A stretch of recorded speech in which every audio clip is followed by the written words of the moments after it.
Hey friends, welcome to another episode of the 10 Laws podcast. With East Forest, I am East Forest. Thank you for joining us. This week, I have a conversation with Harry Grammer. Harry is a really, really cool guy. We crossed paths, Rod and I did, with Harry at the Esalen Entheo Wheel event that we were facilitating at, what was that, a few months back. And he spoke there. He was also part of that thing. And I was really moved by his story, his personal story. But beyond that, before he even said anything, we just sort of met and were hanging out and we just got along. So I was pretty happy to hear that he'd be willing to come on the podcast and share a bit about his world and his work and his story on this show. And it's really powerful. It's amazing. I think you'll enjoy it. I know you're going to enjoy it. He is the founder of a nonprofit called New Earth that helps youth avoid prison and does all sorts of amazing things. He's an Obama fellow. According to Wikipedia, he is a CNN hero. I'm not sure what that means, but that sounds pretty damn cool. But he's a good guy, and I'm looking forward for us talking again sometime in the future, but we will get right into this conversation in just a moment. I do want to let you know that tomorrow, which if you're listening to this on time, tomorrow, July 7th, 2021, the sixth single, Mend, the song is called Mend, comes out from the Possible album. And then right after that, on July 23rd, the whole album, the rest, all the other songs, 11 songs in total, will be coming out on all your favorite listening services. Mend is like a solo piano song, so I record a lot of my songs start as piano songs, and some of them just stay there. Like they just don't want to have other things added. They don't need anything else, and this is one of those songs. So I think it's one of two songs on the album that are just solo piano, and I'm really looking forward to sharing it with you. And thank you so much for all your kind messages on social media or email. At East Forest and at East Forest Music, helping to share this project and giving us words of support, telling us how it's working for you and what you're enjoying. I do share some of these things, some of these songs, among other things, in advance over on the East Forest Council, which is on Patreon. And that's also a way to support this podcast, which is more or less ad-free, except from me telling you what's going on. But thank you. You know, this is something that I more or less offer in the spirit of the gift, and I do appreciate those of you who are able to give back via the Patreon. You can check it out, patreon.com/East Forest. We call it the East Forest Council. And also, we have some merch items, some garments, shall we say, because they are literally pieces of clothing that are new, and they have the beautiful Ouroboros illustration by Evan Lorenzen. That is the Possible artwork on them. These really awesome modern sweatshirts and women's tanks. You can check those out at eastforest.org, along with our perfume oils that we make ourselves.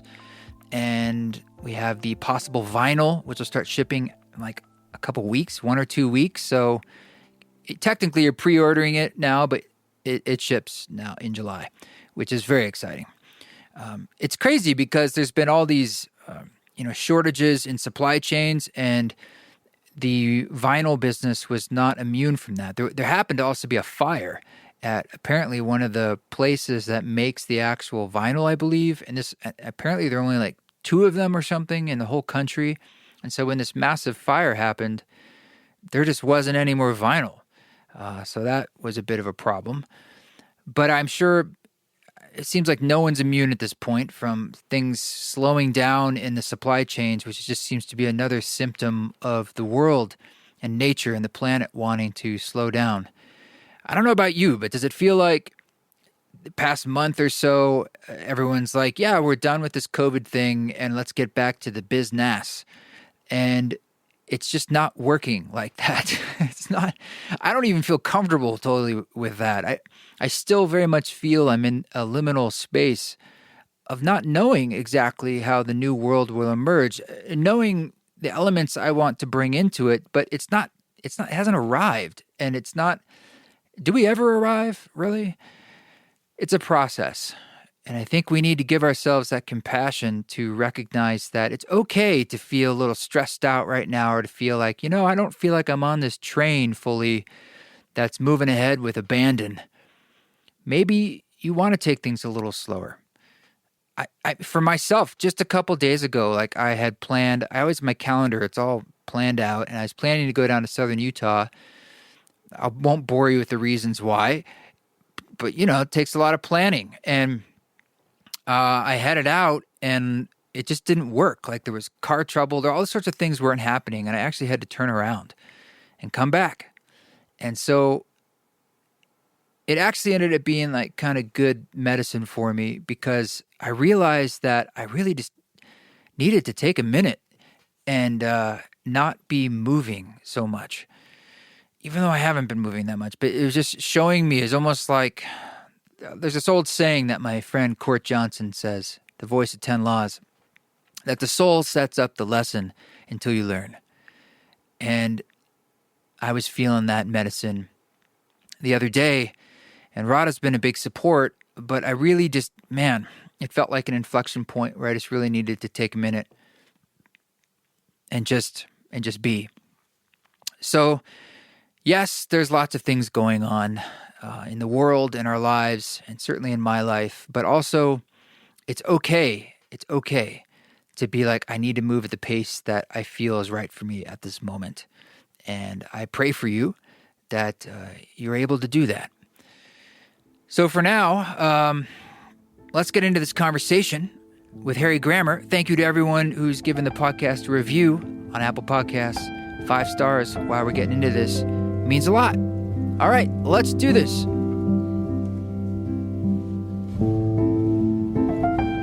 Harry, it's good to see you again, man. It's nice to see you since Esalen at the old Big Sur. Yeah, I know, man. It's good to see you too.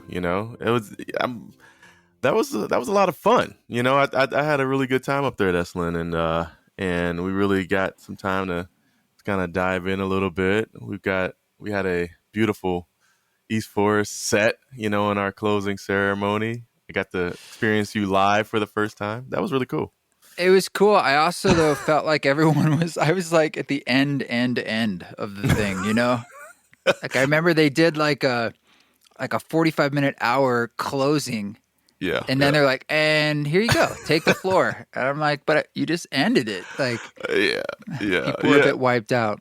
I think at the same time is what we needed to, be sent off back into our home. It was a great, start of an integration after, pretty long weekend of, conversation and ceremony and ecstatic dance. I think it was just so beautiful how you brought that in, just to send us off. Appreciate that. Cool. Yeah. Well, it was great to cross paths, and there was a moment there where you had an opportunity to share with the group, and it gave me a little bit of a glimpse into your world, and I've since kind of looked a bit into your public world, and they're both so fascinating. But I think, like, for people who are new to you, it might be helpful as a place to start if you wouldn't mind sharing a bit about your story, because I want to help connect the dots to like what we can talk about now and what you're working on now. Yeah. I mean, I think, my story is similar to many stories. I come into this world with a plan. I forget the plan. I fall into the Maya. Then the thrill of pain trying to, remember that you are the plan. I think that's most of my childhood. And I was a C-section baby, and so looking for ways early on to experience the original suffering that I didn't get at childbirth. I think that had a lot to do with it. I played high school football. I was seen as a really sort of a football star in my community, and I was involved in gangs as a young person too at the same time, and Where was this? Where did you grow up? Yeah, so I grew up in Chicago. Then I moved to California. So moved to the LA area for high school, and then jumped right in. It's a very different culture here in LA than in Chicago. Chicago is one of those places where, you as a kid you watch, uh, these 80-year-old grandmothers, walking to the bus stop with fur coats and high heels and 8 inches or 8 feet of snow, right? Like Yeah, different. yeah. It's like New York. Yeah, yeah. It's like you watch people sort of just kind of just track through life in this way of just like it feels like life should be all about suffering, the cold, and it's on the south side where I grew up, we had like just abandoned buildings for blocks, and the public transportation that was always full and people standing, and just everyone's in this life of sardine. And that was a lot of my childhood was about just experiencing, you know, roughing it through life, and I think, I took that on as a teenager, and I had, at 18 had become a father myself. And, Mm. that was a moment of just, not even a moment. It's been a lifetime of just, you know, digging a little deeper into why we bring about these types of experiences in our lives. I then, um, went off to college here in California. I had a full ride scholarship to University of Hawaii, and I had turned my scholarship down to be near my son and to be here when he was born and to take care of my son here in California. My family weren't big fans of that. My parents had raised me to really go off and play professional football. And I decided to not go to a D1, to go to a D2 school here in California. And you know, raising my son, working 3 jobs, dropping out of college eventually after 2 years, to then just be a full time, father and work. I was 20 years old, Mm. and most people that lived, next door to me, they were 45 and over. I was living a much older life at a very young age, and then went through a divorce, with my son's mother, later in my early 20s still, and experienced a little bit of alienation even at that point, and I think that sent me a little bit on a bit of a soul search, for what is this thing? Why do I keep falling into these massive holes in my life? And This and is your and mid-20s? this is my mid 20s. So It's I, kind of I your kind of spiritual break there. yeah, I was 25 at that time. And then at 26 years old, I think I had purposely, intentionally lost everything to experience homelessness, and to lose it all. I'd felt at that point that I was chasing after this American dream, and that's something I think many of us are.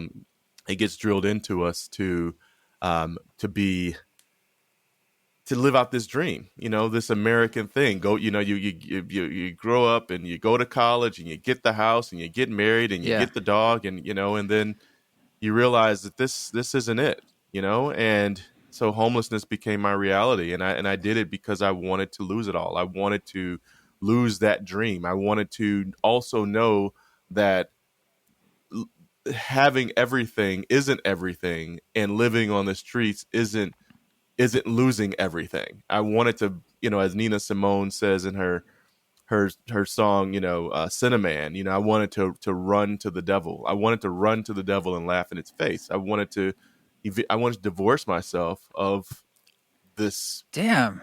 this archetypal, sort of, this construct that I felt that I was born into. And so I was in home. I was in homelessness for almost a full year, living out of a tent with no money. Here in LA area, at the beach, of course. I moved around from beach to beach. Um, but it was also my time of meditation, and it's where I picked up the art of meditation, and it's where I picked up the art of really diving deeper into poetry, and diving deep into self inquiry at that time.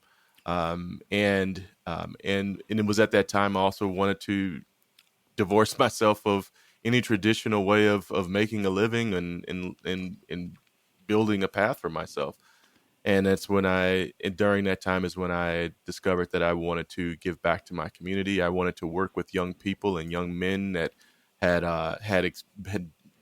that experience what I had experienced in this confusion of what it is to be a man, to be a black man, um, to be a a person traveling through uh, the construct of the America, right? And I wanted to give back, and I didn't really know what that looked like at that time. I had written about it while I was homeless. I gave it the name New Earth at that time because I was living on the Earth at that time, and came back to the community, um, and started I started a room at a cafe at a coffee shop, called Expression Mondays.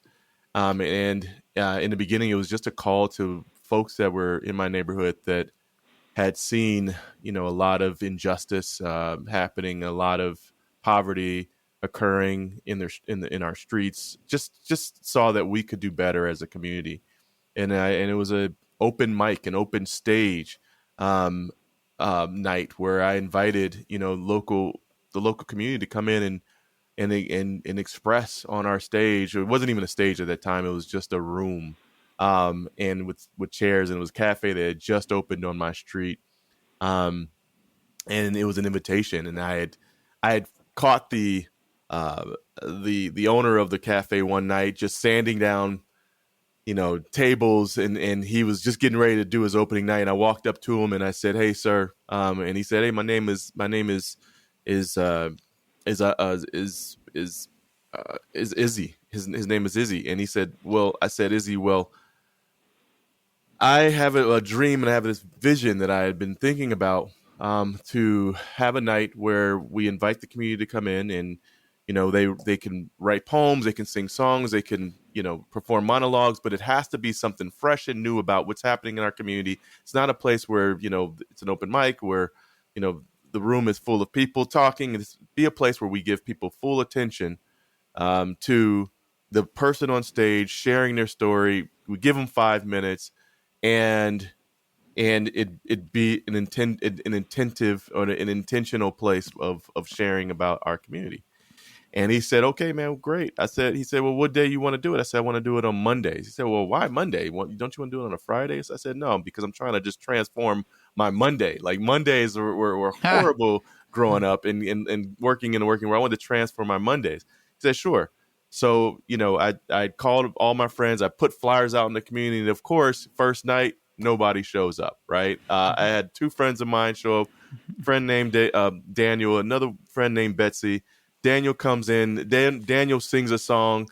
I stand in the middle. I do a poem. Betsy does a monologue. There's one guy in the back of the room with his back turned to us, and he's Ouch. just it is it. We're done. We're done. We did it after 20 minutes.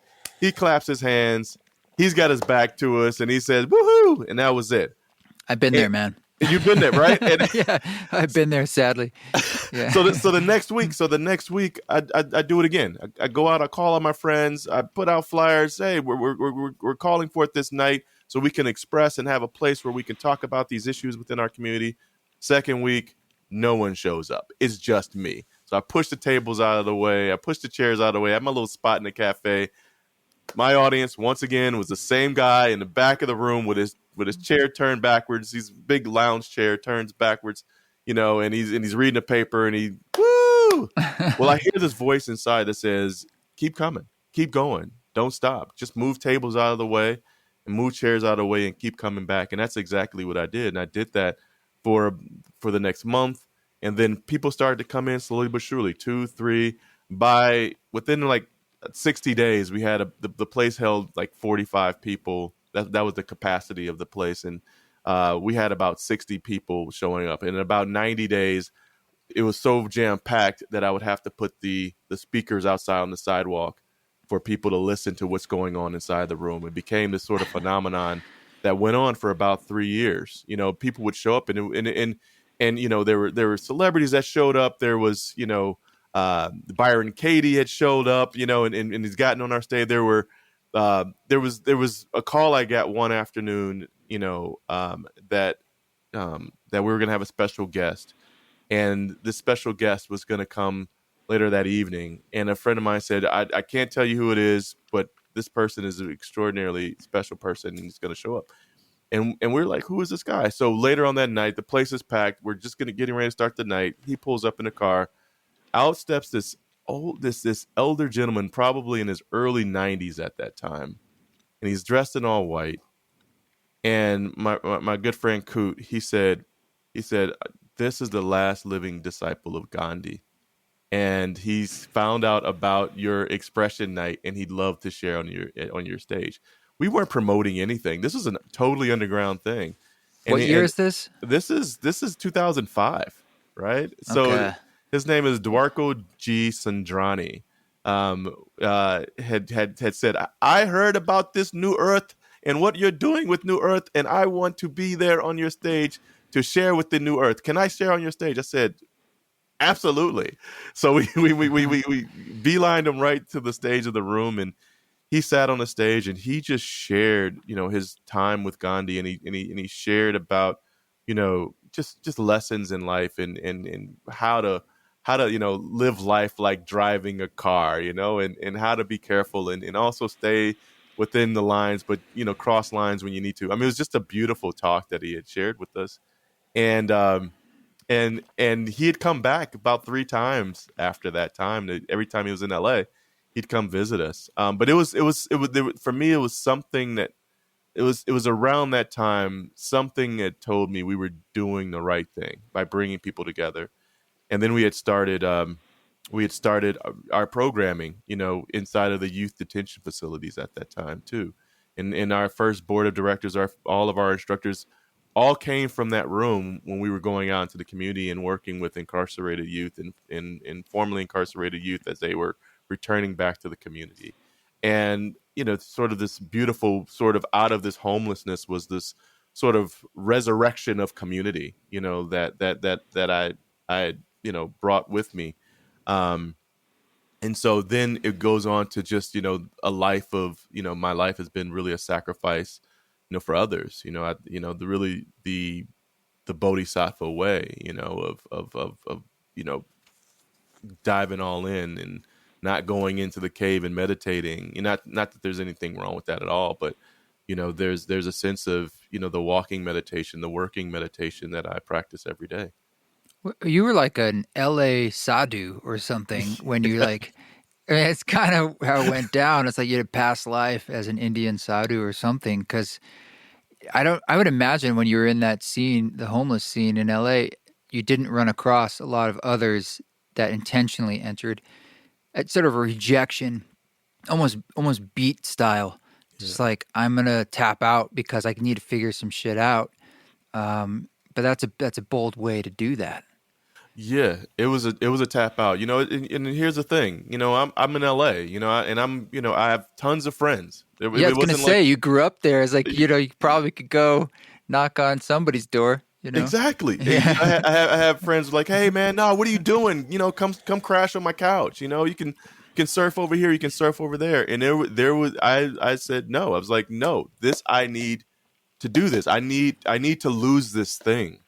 I need to lose this thing that's tangled inside of me that tells me that the only way to live is the way that I've been conditioned to live, and that is to continue to go look for work, climb the corporate ladder. And these are things that were really deep, in my psyche. And I didn't know much about it. I'd read, the year before I had read Carlos Castaneda's work, that really kind of set me out onto the path. There was a peeling away that was occurring, and I was discovering through writing. I had traveled out of the country for the first time a year before. My father was in a coma for a few weeks, and my father and I didn't have the strongest relationship growing up, and my father's a former Vietnam veteran, and kind of tough. And my father worked a lot when I was growing up. He comes from a long line of, military veterans that are really, really Yeah. stoic, and my father, I went to bed at night, and my father was at work. I woke up in the morning. He had already left for work again. So, my father was in the coma after a very severe heart attack. And when he came out, he said the only thing I want to do right now is to see you. And he was in Munich, Germany at the time. And so I had gotten my passport and pulled some cash together to get over there, and was with my father in the hospital. And he was able to walk, and we went down to the cafeteria, and we sat in the cafeteria, these cold silver tables that they have in the cafeteria, but tons of light coming in the room. And it was just my father and I, and he was in his robe, and my father was in the coma so long that, my father had dyed his hair black, just trying to look good, but he's gray underneath. All of his gray was back. So when I saw my father, I saw him as like this Moses all of a sudden, and he had this really deep spiritual essence about him. I looked into his eyes, and it wasn't my father anymore. It's kind of He funny. went through a journey. He went through a journey in there. Yeah. And his eyes were different. And so on the other end of this, I was like, wow, what's going on with my dad? So we go down to the cafeteria, and my dad, the first thing that he says to me is the words I've never heard him say before to me. At least I don't remember him saying them before to me. He said, "I love you." And that broke me down. Like those were the words I needed to hear my entire life. Isn't that wild? Yeah. It's so simple, but I had a similar experience. But like my dad's a vet, and we actually were a great dad. But I hadn't heard that phrase until like I went through this crisis, and we both hadn't really had that connection with that 3 words. It's crazy. It's crazy. It's crazy. I mean, now we do all the time, but it's like it's some weird thing about having to break through some kind of floodgate or this weird block. It's crazy. I think to almost die, right, to get those words. Yeah, it's like the red pill, man. For me, it was like when he said that, it was just like things just opened up. It was like a code word. It was like it's like from there. That's where it started. All of this, all who I am today, started from those 3 words. I really do believe that. Wow, it gives me chills. Wow, and then I my father, I stayed with him in the hospital, and he shared with me, his entire life, growing up as a kid. And, he talked about his parents both died when he was in his early 30s. I was about 7 when my grandparents had died. So I really didn't know him that much, but I was very curious about them and his life. And he had gone through and told me more about, just raising us and, and toughness around, work and climbing the corporate ladder. And it was really tough for a black man during the 70s to climb the ladder and just, a lot of his regrets, and, he had, got some parts put in his heart, and, and he went off back home about 3 weeks later. I stuck around in Europe for about another month. I met some friends, and I had traveled around, and I'm from the south side of Chicago. I had no dreams and no desire to ever leave literally my neighborhood. It just wasn't there. Wow. I didn't have any desire to travel or go anywhere else. Everything that my whole entire world up in that point all existed within, maybe 5 to 10 miles. And I would drive, maybe downtown or something to go to a nightclub or whatever, but I didn't have any desires. So when I was in Europe and I had traveled to Italy, and I was in Munich and Germany and Austria as this black man with these dreads, with these baggy hip hop clothes, and everyone staring, like it was just this paradigm shift for me that, wow, I am I'm a global human. I am not, who I had been conditioned to think I am. And at that point, I came back to the States, and that's when things just start to peel away. Like it's sort of like an ayahuasca journey, and reality starts to just fade away into, the other.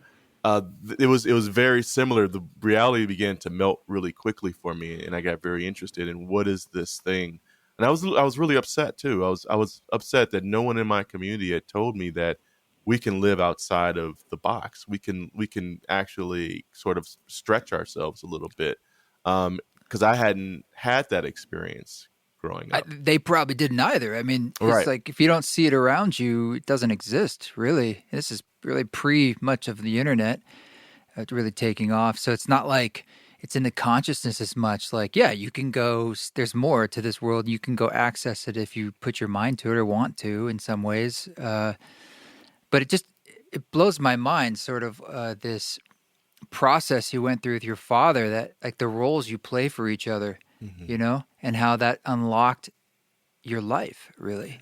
It did.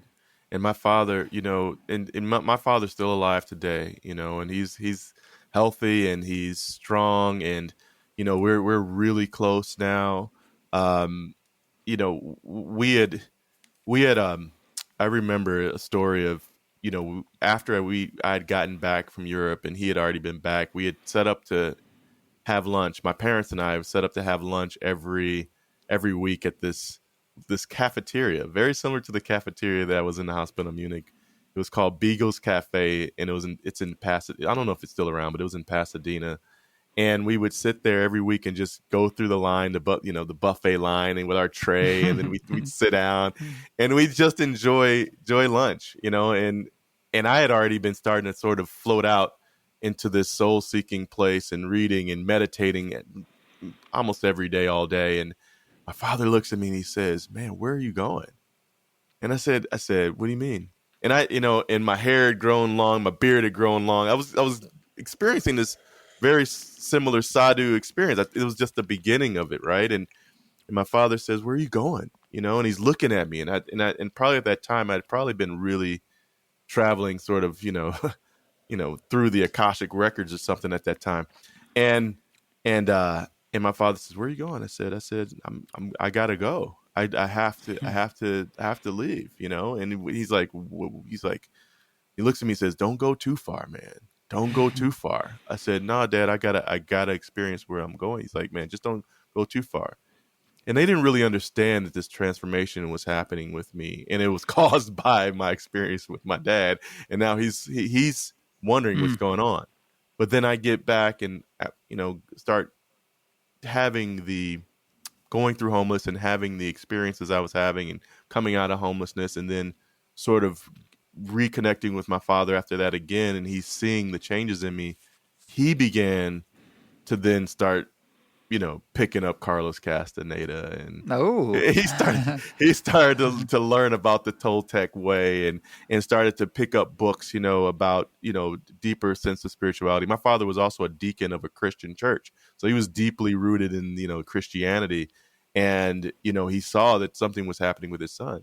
So if you have a conversation on your, on with my father today, you, you it's very mystical conversation. My father's Wow.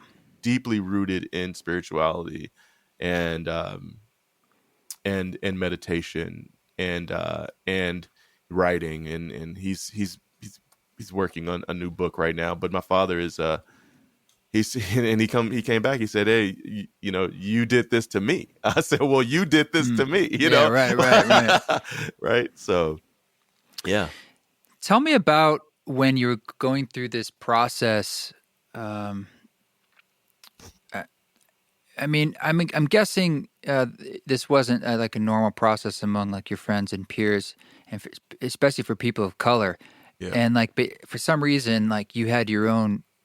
It was very strong for you. Like you did, like, how did you even like have a lineage or learn about meditation and have it really click for you? Did you have any teachers, or what access did you have to that? And what I'm kind of leading to is like, I feel like a big issue today is we're thinking about accessibility, Mhm. and that's a question that's like on the forefront of my mind, whether it's psychedelic therapy or meditation or anything wellness, really. Just so, how did that work for you? And is there anything you think that we could learn about how that connects to today? Yeah, I was so ready for something other than what I was experiencing. I'd gone through a tough childhood, and being shot at and near death experiences, during childhood. I'd gone through a really hard divorce. I had experienced, my father, going through a coma, and it was, it was really hard for me right around the same time going through the divorce. And I just I wanted to escape. I really wanted to find a way to escape. I knew that there was this world that everyone was subscribing to that seemed to be really hard, and the only way to make it is if you suffer.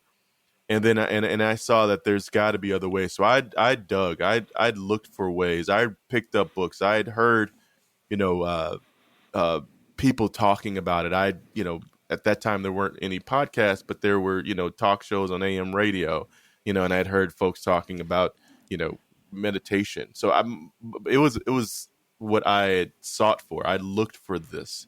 Um, and learning meditation was really, you know, I didn't have a teacher. I'd spent time, in front of the ocean, writing and late nights in front of the ocean as well, just quieting my mind, walking and talking to other homeless people, and they would talk about spirituality and also about meditation, and maybe gave me a few breathing techniques to use for my meditation.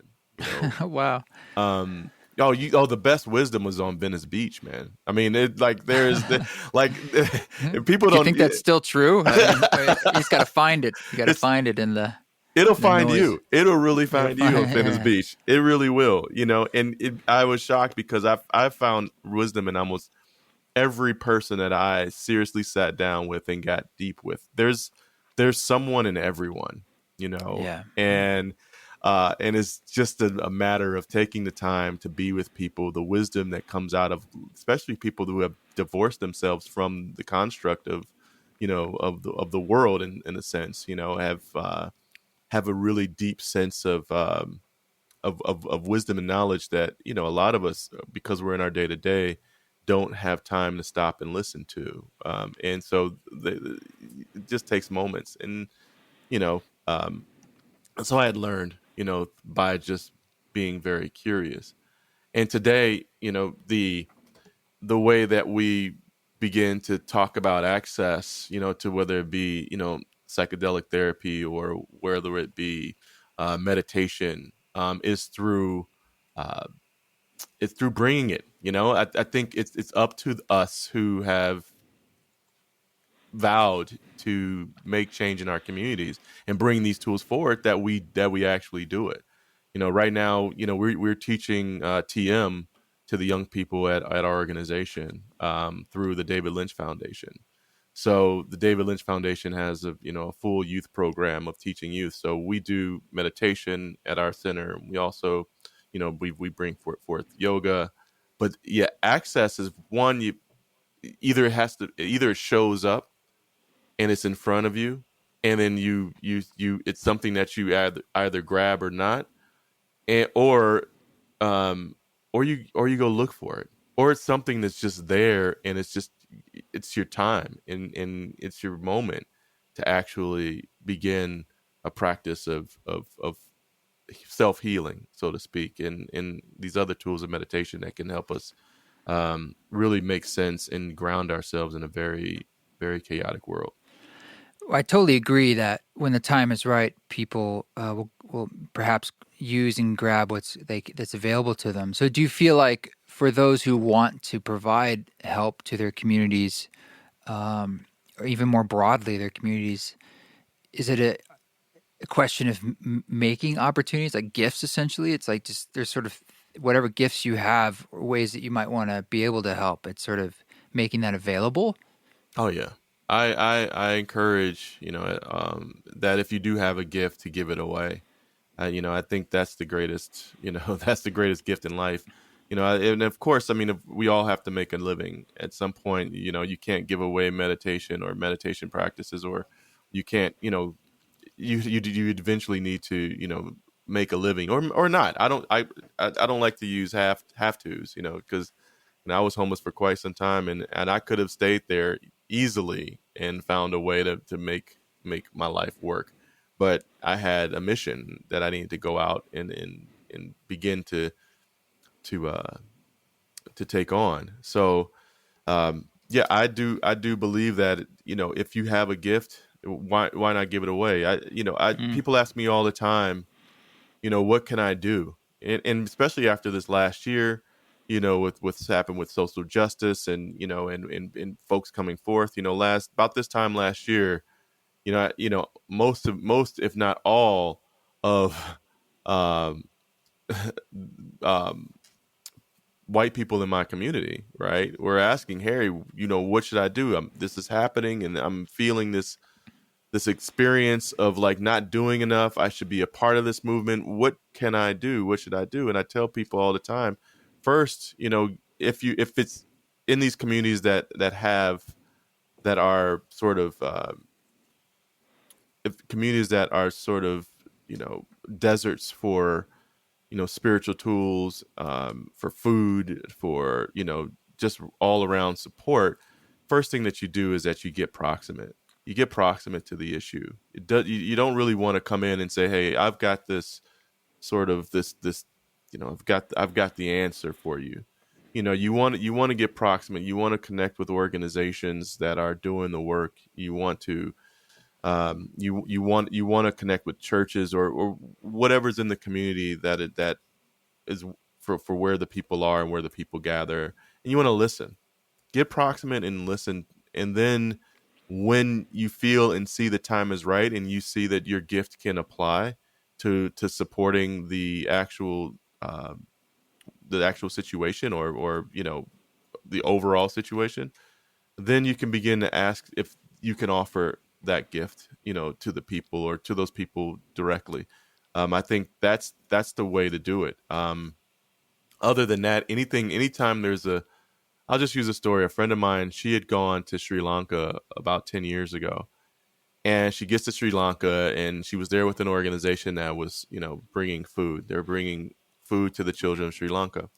Well, while she was there, of course, it was the first time she had ever seen the toilets that are in India and in Sri Lanka. Mm. And if you've been to India before, there's a lot of squatting, right? And everywhere you go, you got to squat. So she's like, you know what? I'm going to create a cause to bring more toilets to Sri Lanka, that people can sit on and they can do their due. Well, that was a big fail, right? So she realized that people didn't actually want those toilets. I did the same thing when I was in Africa. I was out in Tanzania, in Arusha, Tanzania once, and me and a friend of mine were out working with the community, and we saw these kids in a park and they were kicking around a deflated soccer ball. And they're kicking it around, they're just having a great time. But a friend of mine and I had an idea. We're like, you know what? We're gonna go to the grocery store. We're gonna get another soccer ball. We're gonna pump it up, and then you're gonna gift these kids and we're gonna surprise them with this soccer ball. So we came back an hour later with this soccer ball, and pridefully we just sort of rolled the soccer ball out on the field, and kids looked at it. They kicked it around for about 10 minutes, man. And then they went back and got their deflated soccer ball and kept playing their game. So it's like, it's the same thing here, right? We've got to be listening enough to know what is the need. What do people actually need? Do they need my soccer ball? Do they need the toilets that I want to bring forth, or do they just need someone to listen and someone to be witness? You know what? I think sometimes witness is enough, right? I think sometimes, in these situations where people are going through really hard times through COVID, through racial injustice, and I think sometimes when friends of mine who are Caucasian, who are white, ask me what to do, I say just go get proximate and witness, be witness to it, just be there to understand and to hear, you know, um, what's going on, because that's a thing that's, I think, is missing a lot, because there's a lot of folks that are debating in politics and people talking over people. Sometimes it's just, let's be in a room and let's just be, Yeah. and it's really hard for us to do that sometimes. I mean, at the base level, that witnessing with just your full presence on any level, in any situation, with any Yeah. person, is kind of the core level gift that we're able to give. You might manifest certain actions from that, and even in that, how much witnessing can you bring of the present moment? But that's what Ram Dass did the first moment I met him, and I was just struck by the power of his extreme loving presence with a stranger as soon as we started recording. Now, I'm not saying he's like at all moments, at all times, with everyone around him. That's physically impossible to give that much energy. But he was choosing in that moment to say, "Okay, boom, here's all of me." And there wasn't a coldness to it, but it's so, if you could, even if you look at it from a metaphysical perspective of if it's all one, it's the one finally saying like, there we are, there I am, and otherwise you feel like a ghost. It's just like, where am I? You're looking around the world all the time, and everyone's asleep and in their systems and their othersness.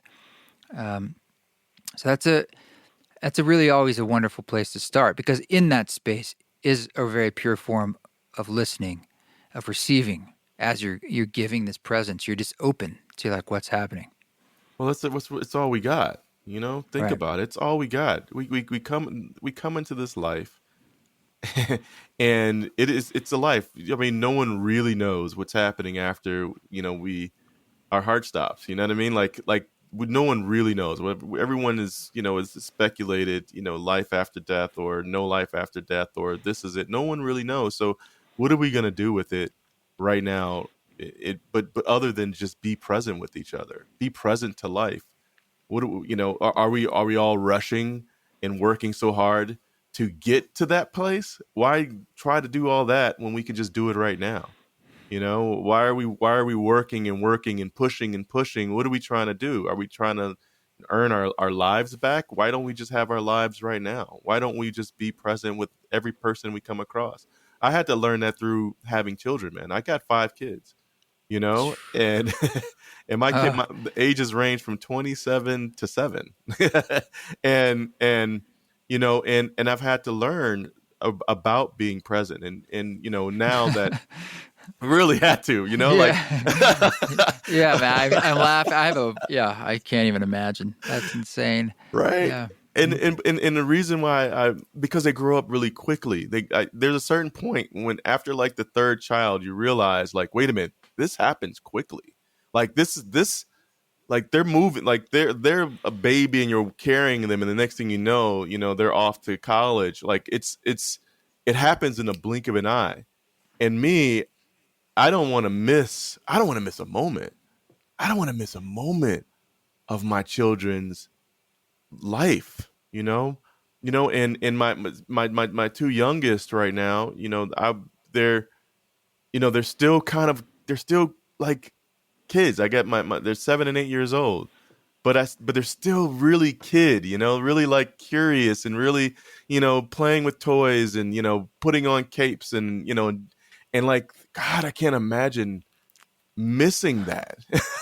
Yeah. like I can't imagine being with them and all their curiosity and like being too busy, or I got to get back to work, or or I've got so they've taught me in like the power of presence and being present, and what you lose when you're not present with people, what you lose when you're not really paying attention. And it's become a big part of my life today. Is that something that you're like, how would you say the rubber meets the road in the work you're doing with New Earth? Like, is it teaching some of these tools, or is it much more just like dealing with like what's right up front and center? Like, tell us a little bit about that and how it actually works. Yeah, I mean, how do you provide that support, to and maybe tell us, people who don't know what that is, New Earth now, and what you're up to. Yeah, so New Earth organization, I founded New Earth organization in 2004, and we are a arts-based, mentorship-based arts education and vocational organization, providing programs and services to young people who are journeying through the juvenile justice system, incarcerated, and also forming incarcerated youth, and also foster care youth and former foster care youth who I would say have been professionally parented, and not really have received the tools to venture out into the world and just live a life of adulthood. And so, we have myriad of programs. I mean, we have a high school on our Culver City site, specifically for the young people, and very catered and precision care for young people who are in the position of formerly incarcerated, or or currently foster care, or former foster care. We have job programs, we have job placement, we have employment. A third of our staff at New Earth, our alumni.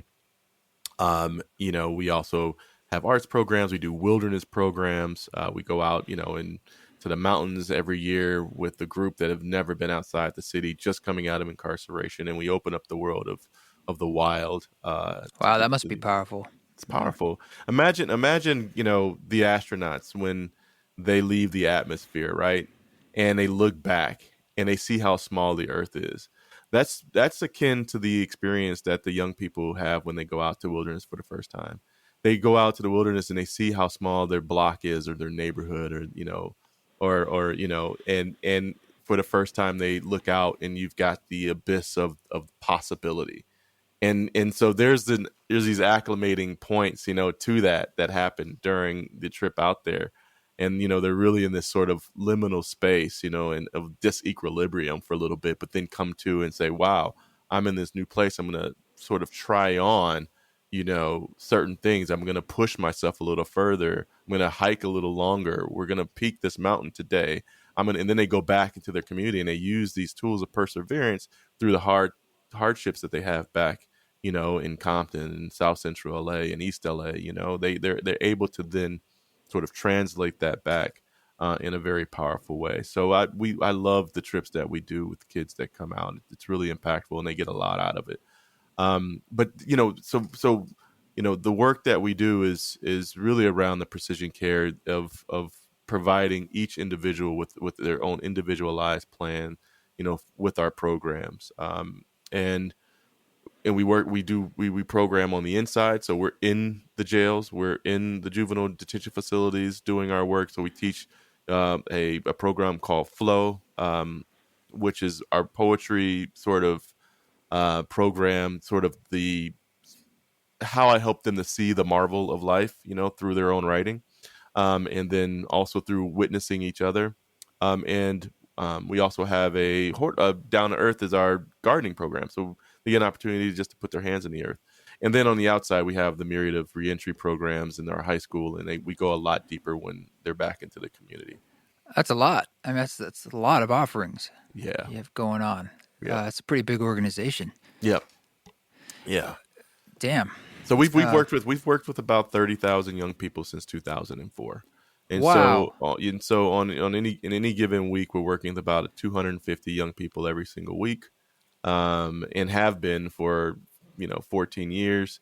And we've grown. I mean, I can't say we've been doing this since the beginning. I mean, we've grown over the last 10 years exponentially to do the work that we do. And there's so much more that we do. But the problem is large. The United States incarcerates more children than any other any other country, in the world, actually.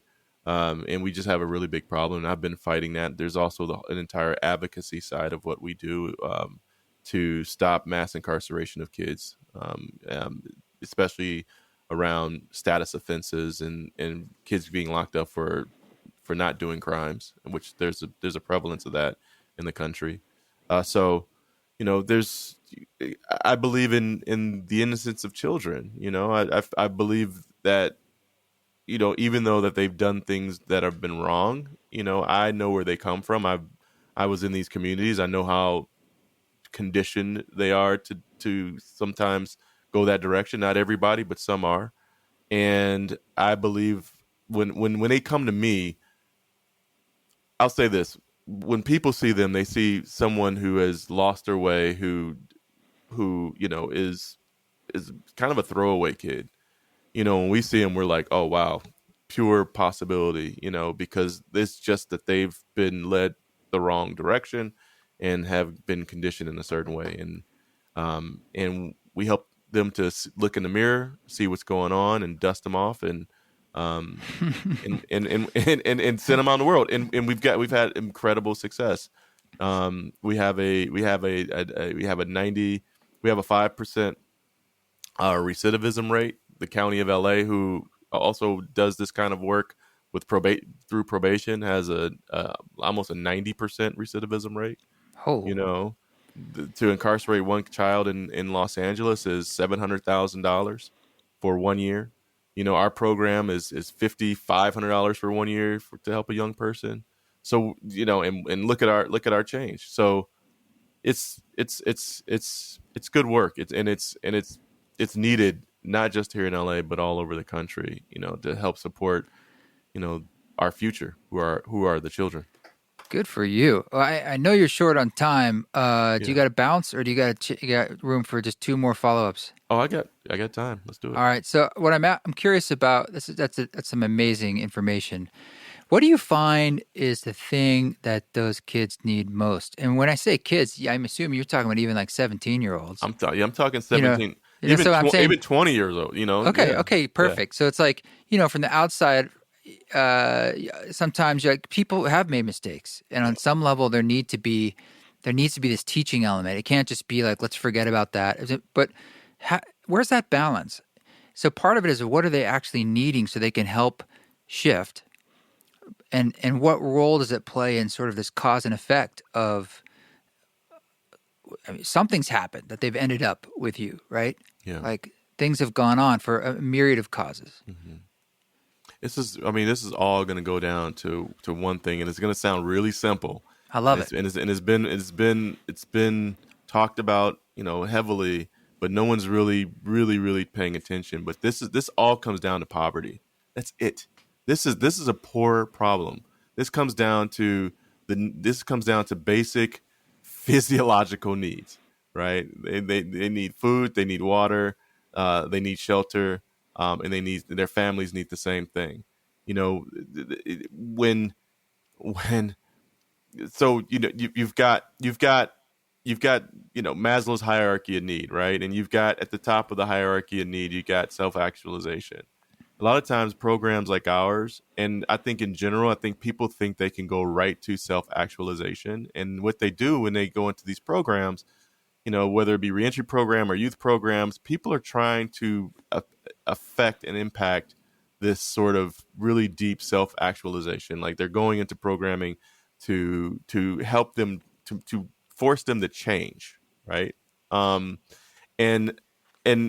that's a problem, because when I was a kid, my mom used to tell me all the time, she's like, how are you going to think with this when this is louder? You know what I mean? And she's pointing to her head, and then she points to her stomach. So how are you going to think with your head, when your stomach is louder? And it's the truth.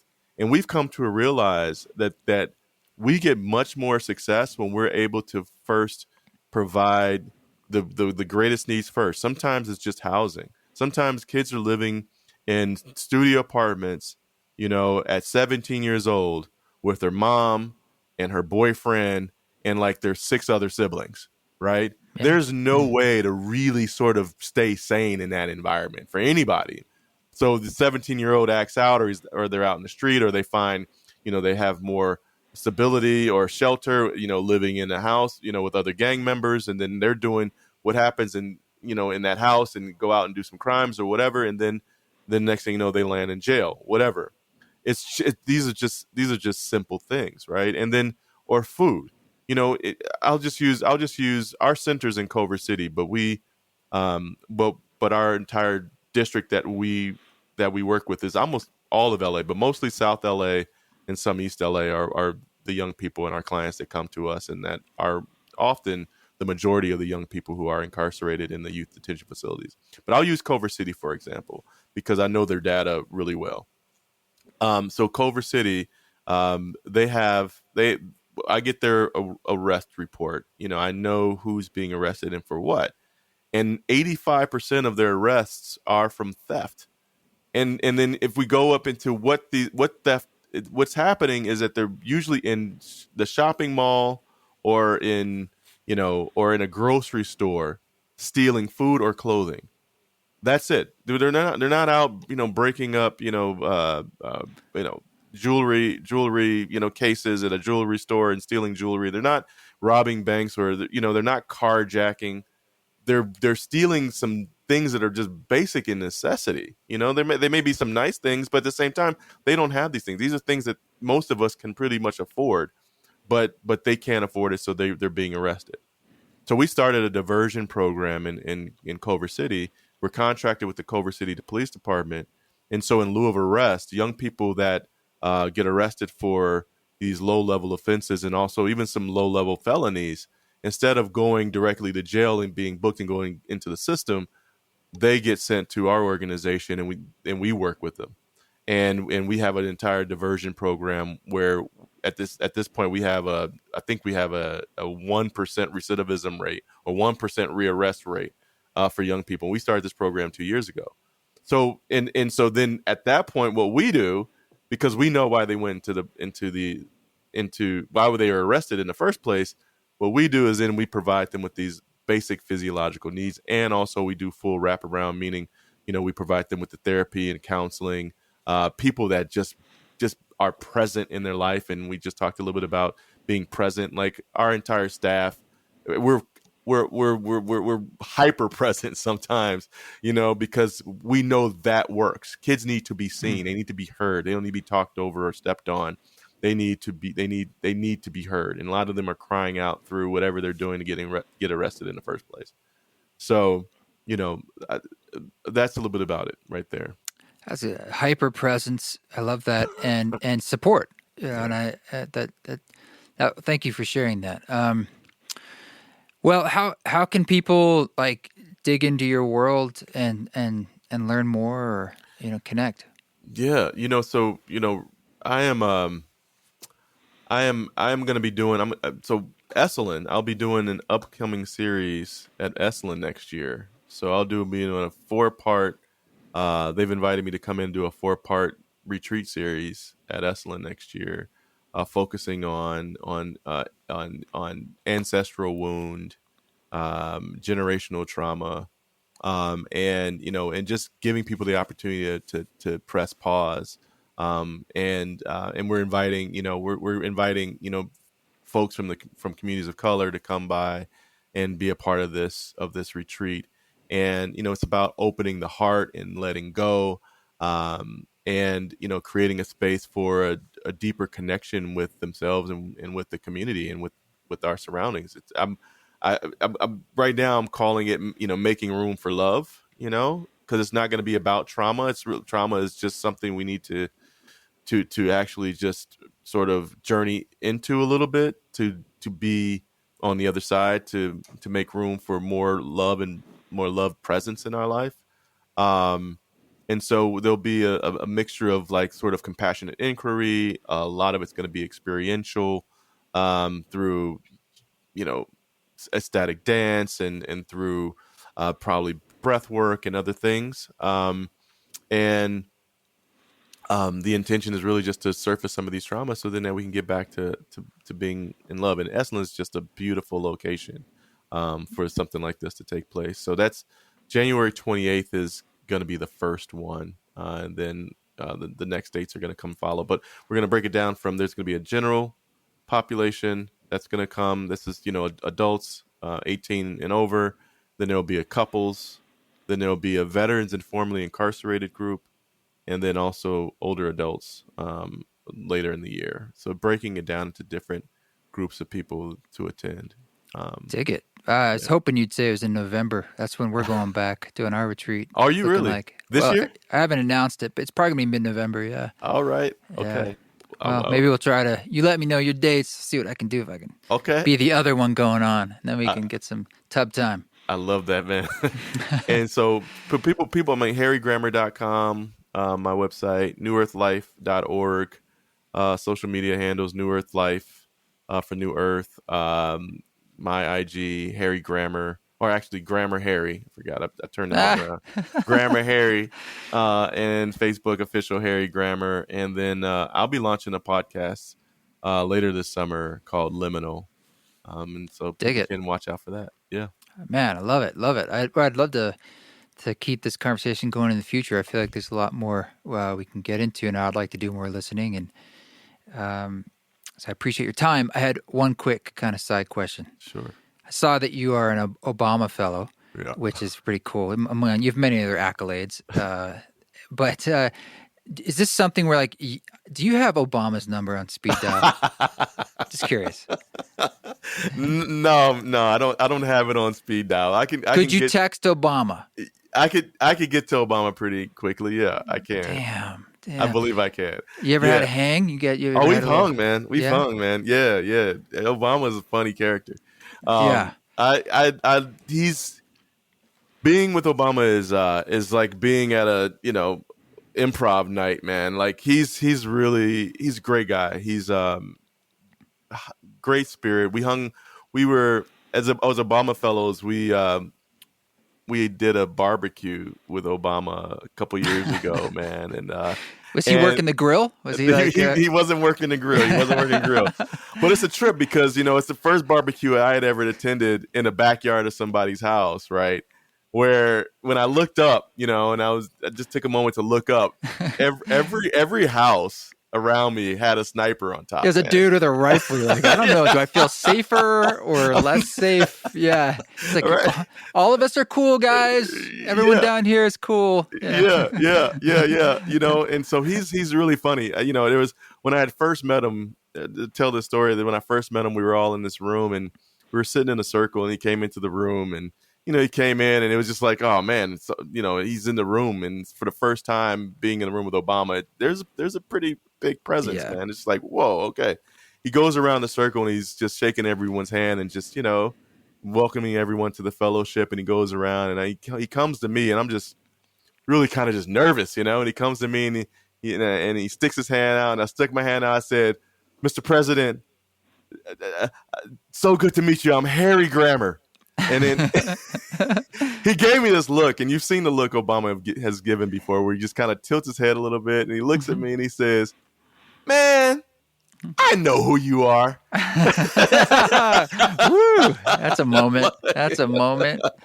And it was just like, oh man, like, okay. And someone had taken a picture right after he walked away, and the picture I probably have it around somewhere. I've got this look on my face, just kind of like stone cold, like mouth open. But he's up to some really good work, man. I'm really, I feel really proud to be one of the inaugural, Obama fellows at the foundation, and the work that they're doing in the world, with connecting, each continent through their leaders programs, and what they're doing in Chicago and creating the presidential center that's going to support the surrounding community. It's not just going to be, you go to some of these presidential centers and it's just really all about the president, but here, this is a place where it's going to be a gathering space where people can come together, and there's going to be, sort of like a YMCA style basketball courts where it's going to be a gathering space of art and conversations about community change, and it's going to reflect much of the community. And I just, I really feel good about what they're doing in their post-presidency. And I say them because Michelle is very much part of the post-presidency with him. And they're both, moving forward really powerfully and strong, and the foundation is doing a phenomenal job. Well, thank you so much for sharing your time, man. And brother, I look forward to crossing paths again. Brother. Yeah, man. Thank you for this has been a treat. I really, man. Yeah, me too. And I just want to thank you, man. I really do. I want to just, send my heart out to yours right now, man, and just appreciate you, reaching out and asking me to be on this show, man. I feel honored. I've been a big fan of yours, prior to meeting you, and your work and your music and the work that, that you've done in the world. I've been following you. So it feels really good to be here. Well, thank you. The honor is all mine, but thank you. And if there's anything I can ever do to support all your work, please let me know. I mean, maybe there is some kind of interesting intersection with music or offerings or recordings. I don't know, or helping people tell their stories with music involved. Who knows? But put it in your mind. Let's explore. Yeah. All right, brother. Thank you. Man, Harry, thank you. I really enjoyed talking to you. It's one of the greatest gifts of this podcast is getting the opportunity to for someone I already like and have gotten to know, to basically block out time to really listen and get to know them better. That's my favorite thing about doing this podcast. Besides having another forum to connect with y'all, but that's the moment where I'm actually like interfacing with another human being and getting to practice listening, which is great to do. So check out Harry's organization, and he's doing that. He's doing as he mentioned to me, a multi-part retreat series at Esalen Institute. So sounds really amazing. So check it out. Thanks again to all of our East Forest Council members on the Patreon, patreon.com/East Forest. And thank you, all of you, for supporting how you can this project, whether it's through merch, coming to a show, making a social media post, or just saying hello, team@eastforest.org, where you can always do that tagging thing, and it'll make its way through the fractalized system of information known as the series of tubes of the internet. This song that you're hearing in the background is Mend. It is that song that I was talking about at the beginning of this podcast. This is a little preview for y'all. This comes out on July 7th on all streaming platforms, and you can buy the vinyl now for the entire Possible album. It's a beautiful iridescent blue, semi-translucent vinyl, all on one vinyl. We crammed the entire record on one vinyl. Shout out to our cutter for the vinyl, Dietrich, because that's not easy to do. He got 24 minutes on either side and did a good job at it, if I must say. I have no idea how that process actually works when they say they actually cut a vinyl. I mean, I know you're actually cutting something into actual vinyl, but how that translates into music and how one does that better or something, it is an art that I will not be mastering most likely in this lifetime. But that is the song Mend, and on July 23rd, all 11 tracks from the Possible album will be released into the wilds of this world. Thank you so much for listening. Lots more to come, but for now, we'll sign off. I'll catch you next week. You guys keep walking your walk. Don't take any shit, but if you do, do it with grace.